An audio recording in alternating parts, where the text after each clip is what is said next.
My guest this morning during this hour from Wisconsin Institute for Law and Liberty, attorney Dan Lennington. Good morning, Dan. How are you?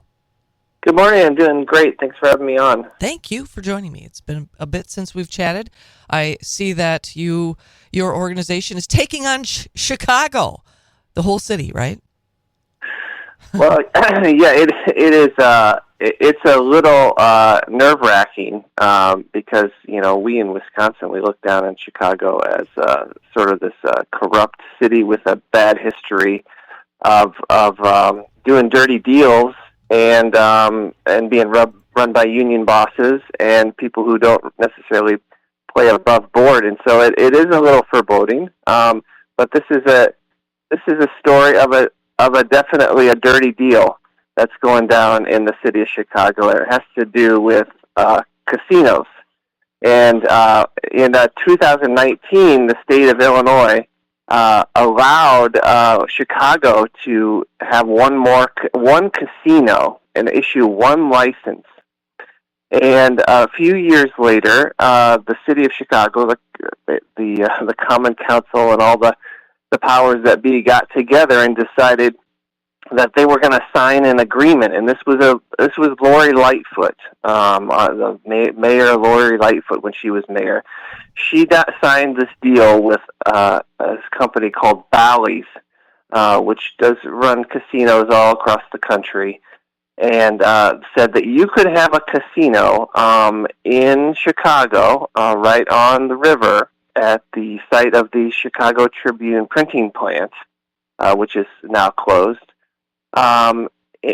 so long as 25% of the casino is owned by minorities. And the casino said, yep, we'll take that deal, and they signed it, and it's all in black and white in a contract, and they have just a few days ago have decided to issue shares and investments based on, people can invest in this casino based on race, but you have to be minority. And so we filed a lawsuit in federal court in Chicago suing the city on behalf of a group of patriots called the American Alliance for Equal Rights, which is a sister organization to Students for Fair Admission, which is the group that won the big affirmative action case in 2023. But this group, American Alliance for Equal Rights, has members who wanted to invest in this casino, but were prevented from investing because when you went on the website and entered all your information so that you could deposit your money into an account that would be turned into the stock, actually, when you clicked on there that you were white, a big red letter came up that says, no, you're not eligible because you're white.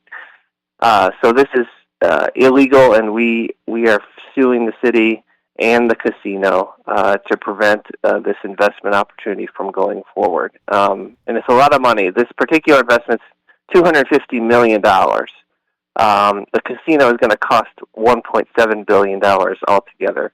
But it's another shady deal in Chicago, just as you would expect from our neighbors to the south. Wow. Is J.B. Pritzker involved in this somehow?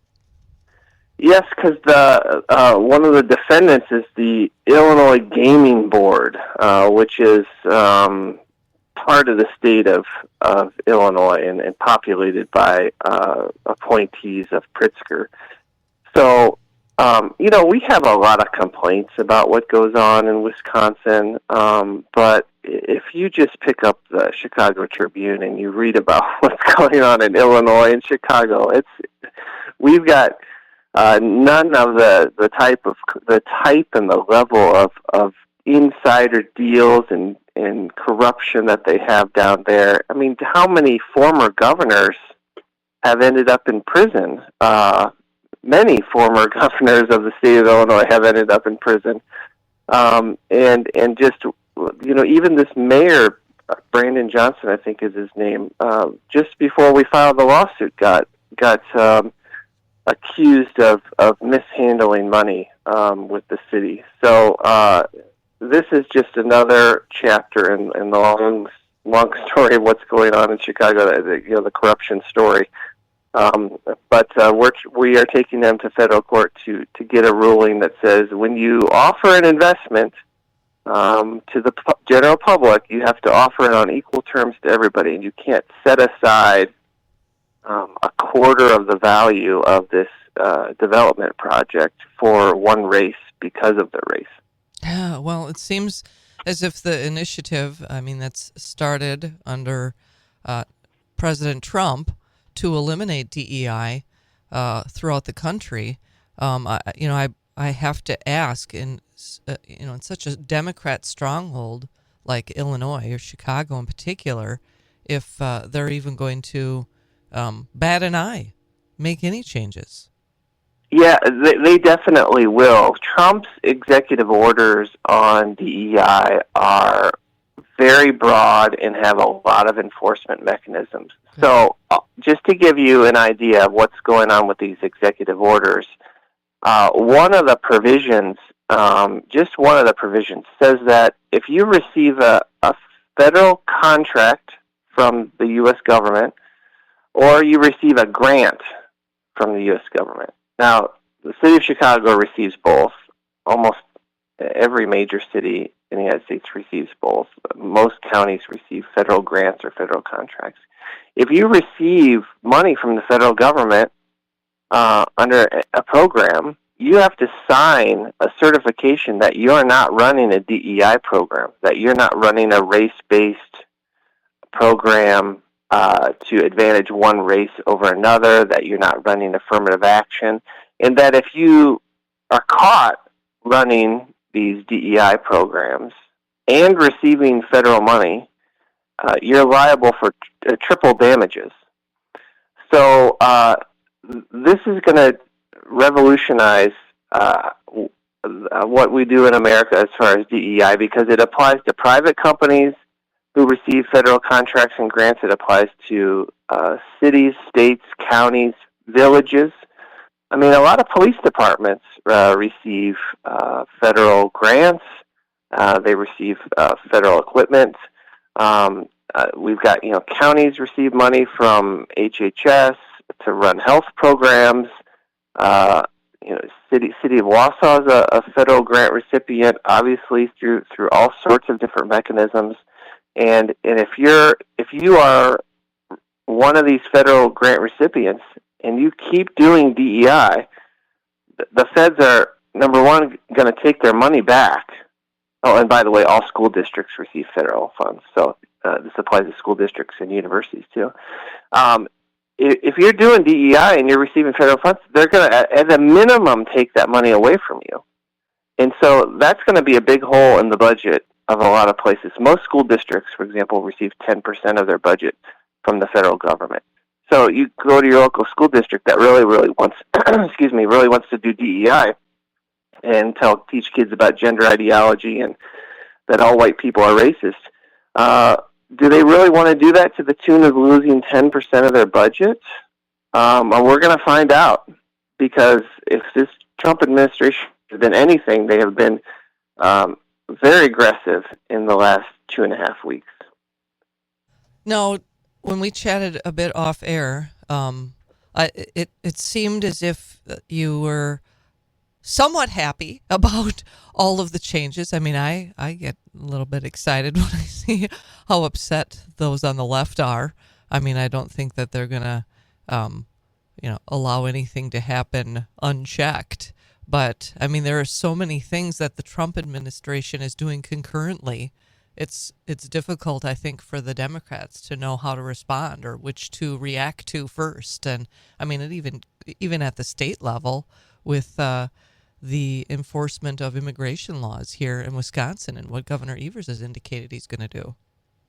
Yeah, Trump has certainly flooded the zone with action and new ideas. I mean, yesterday's talking about building hotels on the Gaza Strip, and for the poor Greenland now nobody's talking about Greenland. Greenland. They must be so unhappy they've lost the attention of the president. It's the distracted boyfriend meme of Greenland is upset that now Gaza has all the the attention. So Yeah, it's enjoyable and interesting.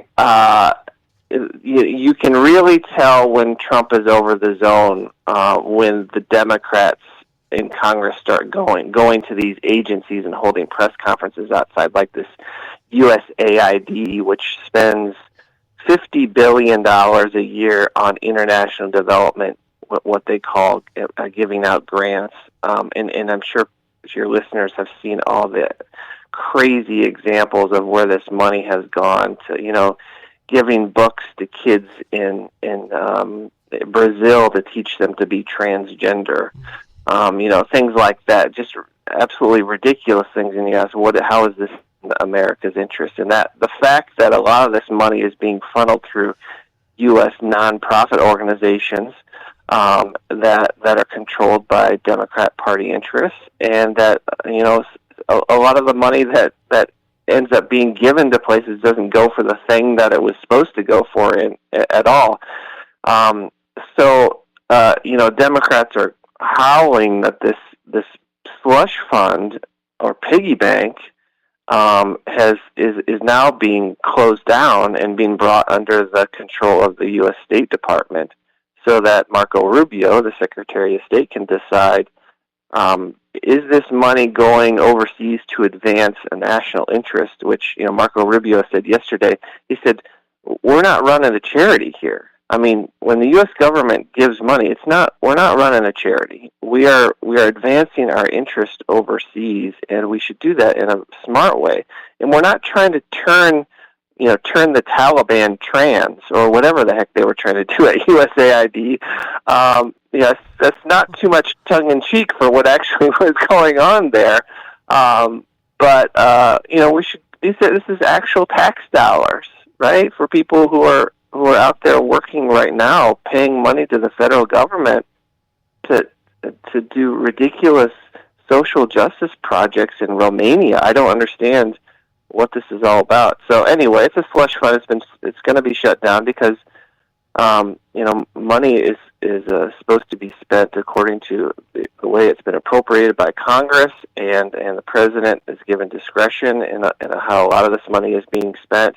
And so Trump is just exercising his executive authority to run these programs as Congress has allowed him in the statutes themselves. So, you can tell whether you're over the target by how they are moaning and screaming about this money being turned off. So, yes, there's a lot going on, and we just have to keep our eye on the ball, because I think it's 4 years of pent up change that has needed to come, and I think that now the Republicans are in Washington D.C. and they're discovering what has been going on for 4 years, and they're just telling the public what's been going on, and that is outraging your average voter and your average taxpayer.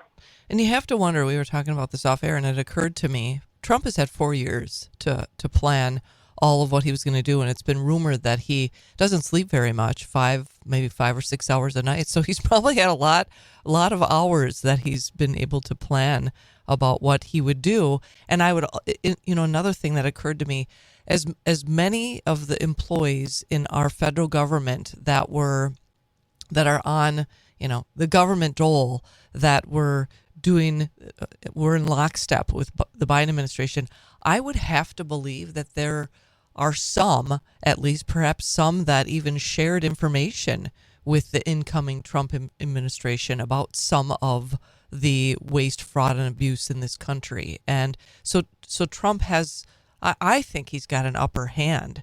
And, going back to his statement alongside Benjamin Netanyahu yesterday about transforming Gaza into the Riviera of the Middle East. Mm-hmm. I mean, I don't know if I don't know if he's serious, but it's sort of I guess the same maybe it's the same methods as telling Canada and Mexico that we're going to impose these tariffs to get them to snap into shape. I mean, maybe that's what he's doing when he says we're going to take over Gaza. I mean, I don't know, but he is indeed the author of The Art of the Deal. Yeah, you have to look at this from the perspective of he sees everything as a real estate deal because that's what he knows. He knows real estate, but for all the blustering and complaints about what he says or what he does, what was his track record in the first administration in the Middle East? He signed the Abraham Accords, where Arab countries were signing peace treaties with Israel. Unprecedented peace agreements that have been said as one of the most important developments in 50 years in the Middle East was done under President Trump through his son-in-law Jared Kushner, and so maybe the methods that he's using are confusing, but I hear today, Mexico has 100,000 troops that they're sending up to the border. Yep. We are losing 2 Vietnam wars every year to the fentanyl crisis, which is being caused by China, and the fentanyl is coming over the border from Mexico and Canada. And is it in America's interest to negotiate with Canada, Mexico, and China to make sure that they do everything in their power to stop the fentanyl from coming over? And in the way we negotiate, maybe we suggest tariffs or suggest maybe we're going to take some action if you don't stop this fentanyl. Is that in America's interest? That seems like a fair negotiation to have. Yeah. And why are we just going to stand by and let these countries take advantage of us all the time? Why can't you buy a Ford or a General Motors car in Scotland or Germany, but you can buy a Mercedes-Benz in Warsaw? It's because they put tariffs on us, because they've been doing this to us forever. And now that we want to maybe turn the tables and say, hey, maybe we should be able to sell our products in your country. The Marshall Plan was many years ago, many decades ago. I think you have rebuilt since World War II, Europe. Maybe we don't have to give you special treatment anymore. Maybe we should have an even playing field on trade. I don't know what's so offensive about that. Why is that not free trade? So yes, there's a lot going on, and you're right. We're not really sure. Is he serious? Is the question. And a lot of countries are asking the same question, is he serious? But there are results, and we can measure the results and decide whether Trump is getting the results that he promised the American people. And, we will hope that he does them in a lawful way, according to using his constitutional powers and following the rule of law. And we will definitely hold him accountable if he's violating the Constitution. But we should look at the results and look what he's actually doing versus what he's saying. I just think unpredictability is a good strategy for Trump because, we don't want... he has the upper hand with all these countries now. All these countries that were really taking advantage of the United States of America. Hey, I got to let you go, but on your way out, we'll just jump back to Chicago. Something you said just made me think of this song, AC/DC. Dirty deeds done dirt cheap. That's it. There are some dirty deeds down there. Well, keep up the great work. As always, Dan Lennington. Look forward to getting you up here in the Wausau area for an event, so we'll stay tuned for that. Definitely. Thank you. Hey, have a great day.